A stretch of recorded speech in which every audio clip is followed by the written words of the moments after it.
Salut les gaillards, Lugano, Lausanne Sport au Cornaredo, c'est ce soir les amis.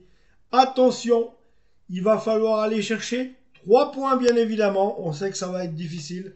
On sait qu'en ce moment le Lausanne Sport euh, est assez incertain, assez instable. Si un jour il arrive à aller tenir 0-0, le FC Zurich la fois d'après, c'est toujours difficile, c'est toujours compliqué. La dernière fois, ça avait été face à IB aussi également. Un jour ça va, une fois ça va, une fois ça va pas. Donc une fois ça va, une fois ça va pas.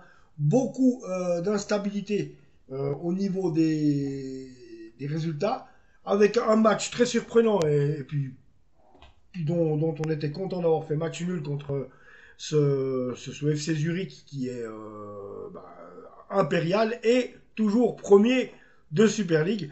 Mais il y a quand même, je vais quand même vous dire un truc, je pense que cette équipe de Lausanne Sport, elle, déjà, elle se donne, les joueurs ont vraiment envie de jouer, ont faim, ont vraiment envie de faire des résultats, ça se voit, il n'y a qu'à les regarder tous. Même s'ils sont des fois, parfois maladroits ou que les occasions n'aboutissent pas, ils vont tout de suite rechercher derrière pour remettre l'ouvrage sur le métier, comme on dit, mais ne lâche rien. Et c'est ce qui s'est passé en tout cas face au FC Zurich, à Lausanne Sport qui a rien lâché, qui a peut-être même manqué de chance, qui aurait mérité un tantinet de gagner un petit but à zéro, pourquoi pas. Donc voilà. Alors Lugano, on le sait. Lugano, ça va être aussi notre adversaire en Coupe de Suisse. Donc on le sait.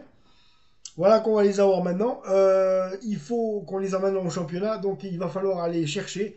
Et justement, le dernier match était conclu par un 4-1 pour le FC Lugano au Cornaredo contre nous. 4-1. On sait que c'est difficile d'aller chercher une victoire chez eux. J'avais comptabilisé qu'on a sur les 4 dernières rencontres, on n'en avait gagné qu'une et perdu les 3 autres au Cornaredo. Même fait, oui, on fait un match nul, 2 défaites et une victoire. À moins que ce soit 3 défaites, je sais plus bien. J'avais regardé ça tout à l'heure, mais en fait c'était dans ces eaux-là. C'est vrai que souvent le Cornaredo ne nous réussit pas, mais à qui réussit-il? C'est vrai que les Tessinois chez eux sont difficiles à aller chercher. Alors, on pourra compter sur le retour de Noé Ducène et de Calicène, donc les deux scènes. Hein.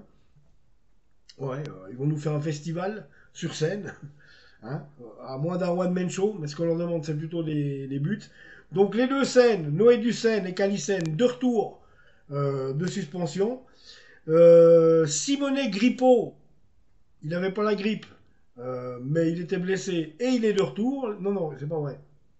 Simone Grippo, plutôt devrais-je dire, il doit avoir la grippe et il est blessé. Voilà. Bon, il est blessé, mais c'est le seul. Autrement, tout le contingent est au complet.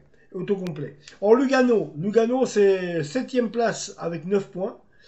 Le Lausanne Sport, nous-mêmes, c'est 10e place avec 5 points. Et je pense qu'il faut maintenant aller chercher les 3 points chez eux pour remonter dans le groupe qui compte et ne pas attendre. Alors, IB les avait talqués la semaine passée 4 buts à 1, en tout cas le week-end passé. 4 buts à 1 pour IB face à Lugano. Donc 56% de possession de balle pour IB, 44% de possession de balle pour Lugano. 11 tirs pour IB, 9 tirs pour Lugano. Et 5 tirs cadrés sur les 11 pour IB. Et 3 tirs cadrés sur les 9 pour Lugano. Donc voilà, donc avec un 4-4-2. Avec Saipi dans les buts, Espinoza en défense avec May, Ajdari, Arrigoni, milieu de terrain Stephen, Mahmoud, Drigic, Ali Seda, et on attaque Vladi et Bislimi. Voilà, c'est un 4-4-2. C'est à peu près, je pense, l'équipe qui va être alignée ce soir face au Lausanne Sport. On verra bien. En attendant, eh bien, les amis, abonnez-vous à la chaîne et on se retrouve bien sûr après le match pour un débrief. Je vous embrasse.